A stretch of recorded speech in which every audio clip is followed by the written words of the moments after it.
पालकमंत्री पदावरून कुठेतरी नाराजी आहे कारण की शिंदे साहेब या आता सध्याला श्रीनगरला आहेत. ते आज दुपारून मुंबईमध्ये दाखल होतील. मला वाटतं ते पोहोचले सुद्धा असतील म्हणून. आणि दुसरा पालकमंत्र्याचा विषय कॅबिनेटमध्ये कोणत्याही चर्चेला गेला नाही. आज कॅबिनेटमध्ये माझ्या विभागातर्फे एक प्रस्ताव करण्यात आला होता. त्यामध्ये प्रामुख्याने जे 1 लाख रुपये कर्ज घेतात किंवा 2 लाख रुपये कर्ज घेतात त्यांना जे काही हमी लागत होती त्या हमीमध्ये सर्वात महत्त्वाचं म्हणजे शासकीय कर्मचाऱ्यांचा त्यांचा गॅरंटर म्हणून त्याचा जो काही समावेश केला गेला होता तो शासनाने आज त्यांना अत्यंत शेवटच्या क्षणात म्हणजे पहिला त्यांचं गॅरंटर असणं आवश्यक नाही असं सांगितलेलं आहे. मुळामध्ये सर्वात महत्त्वाचा जो निर्णय झालेला आहे की NSFDC किंवा इतर महामंडळाकडून जे कर्ज पुरवलं जातं त्या कर्जामध्ये शासनातर्फे जी हमी दिली जाते त्या हमीसाठी 5 वर्षाची मुदतवाढ देण्यात आली आहे. त्याच्यामुळे जवळपास NSFDCच्या 11,294 कर्जदार जे बाकी आहेत प्रलंबित होते त्यांना आता त्याच्यामुळे दिलासा मिळणार आहे.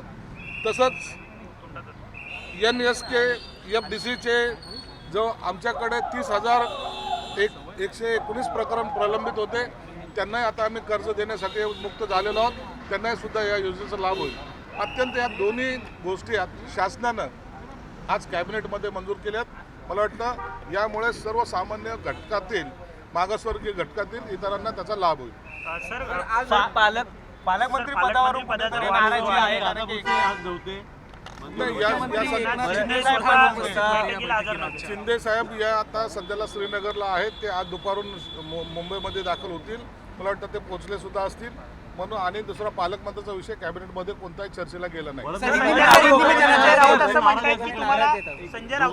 त्या संदर्भात काही माहिती नाही. संजय राऊत असं म्हणतायत की पालकमंत्री पदावरून शिंदेच्या शिवसेनेला कुठेतरी लायकी दाखवण्यात आली असा शब्द त्यांनी वापरला. नाही, या संदर्भामध्ये त्यांनी काय बोलणं हा त्यांचा विषय आहे. पण तो याचा सर्व निर्णय मुख्यमंत्री आणि दोन्ही उपमुख्यमंत्री मला वाटतं 1-2 दिवसात घेतील.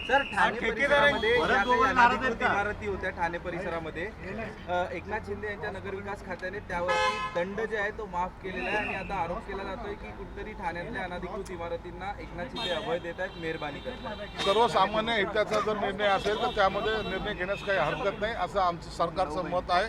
म्हणून त्याच्याबद्दल शिंदे साहेबांनी जर निर्णय घेतला असेल तो योग्यच असेल.